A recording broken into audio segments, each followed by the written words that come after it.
Professor Justin Lin was chief economist of World Bank for 4 years during the most troubling times in the world economy.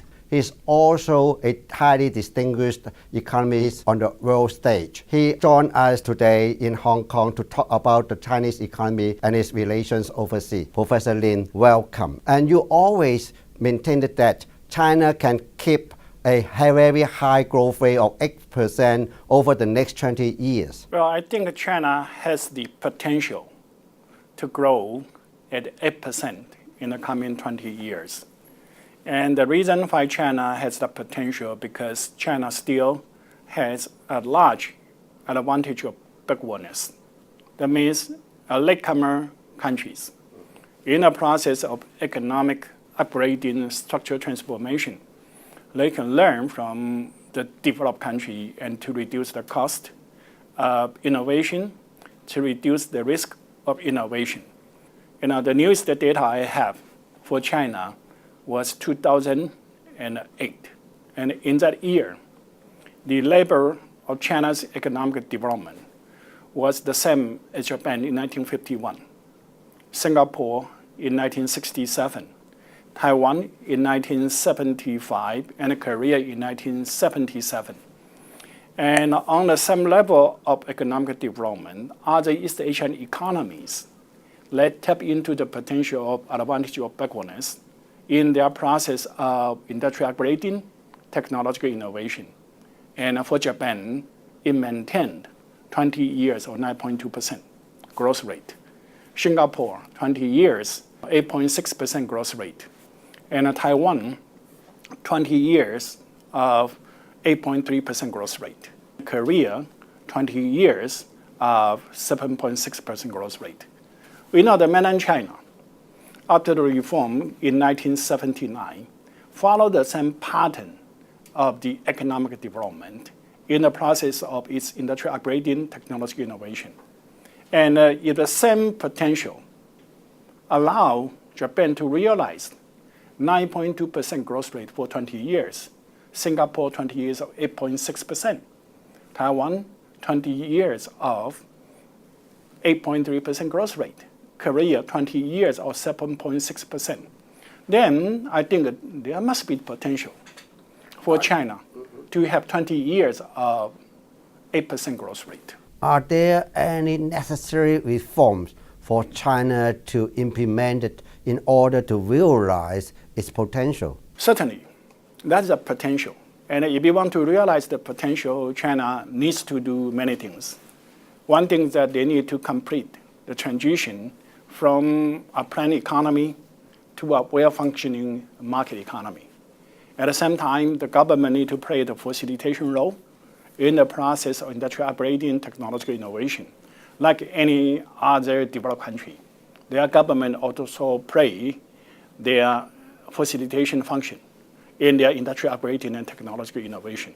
So those are the two main areas that China needs to do in order to realize the potential. How long will it take for renminbi to be truly internationalized? That depends. That depends not only on this condition in China, but also the condition outside China. We know that currently, because of the slowdown in their growth rate and high unemployment in the high-income countries, and in general, they adopt some kind of quantitative easing, very loose monetary policies. And those kind of government macro policy in high-income countries created all kind of short-term speculative funds. And with so many short-term speculative funds, every country need to have a way to prevent the inflow of hard money. And so even IMF used to be the champion of capital account liberalization. Now they also recommend a developing country, when they encounter a large inflow of short-term capitals, they should impose certain kind of capital control. And with that, China as a developing country, China also need to prevent a large inflow of those kind of short-term speculative capital.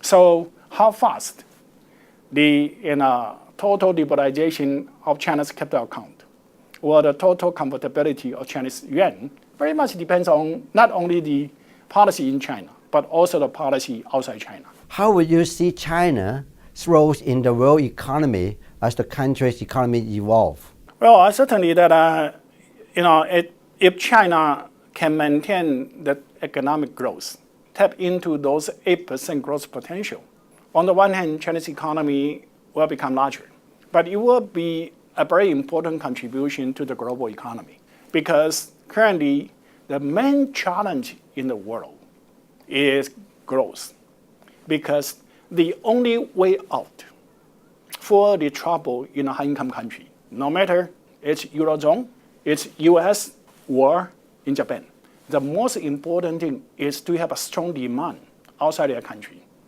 And to have a strong demand, you need to have a very robust growth. And so if China can maintain this kind of dynamic economic growth, it's important for the Chinese people to realize its aspiration to become a high-income country. But it will also make a contribution to the development and peace in the world. Now, the U.S. elections are over. How do you see the Sino-U.S. relations going on? If you look into the past 30 years, whenever there was an election, China became an issue. Because in general, politicians, when they encounter trouble domestically, they want to find a scapegoat. And China was an easy target because dynamic economic growth in China gave the impression that all the trouble in the US was created by China. But if we look carefully, the growth in China or the economy in China is complementary to the economy in the US. The dynamic economic growth creates the condition for the US to have more robust growth. And so it's a win-win for China and for the US. And so when a president was elected, after he is in office, he will be more realistic. And I hope that Obama will follow that pattern.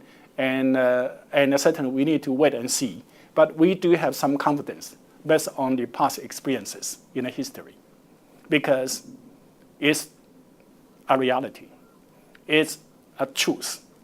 The growth in China helped create jobs in the US.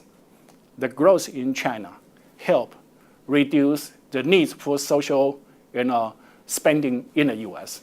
And the growth in China helped the economy in the US to grow. Do you worry about the deterioration of China-Japan economic and trade relations in light of what happened lately over the territory disputes? China and Japan economies are also in complementary situation.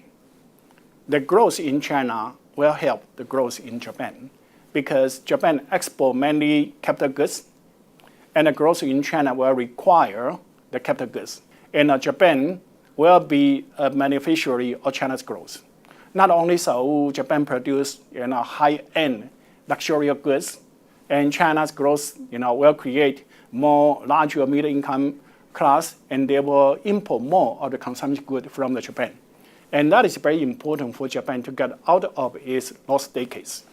However, because the economy in Japan did not do well in the past 20 years, and some right-wing politicians, for their personal political gain, and put the Japanese people and the economy as a hostage, and causing all the trouble regarding the Diaoyutai and so on. And I hope Japanese people will have the wisdom to see the truth and to see that growth in China is a solution for the trouble in Japan, and we come into a friendly trading relation as we used to have in the past. Thank you very much, Professor Lin. Thank you very much for your time.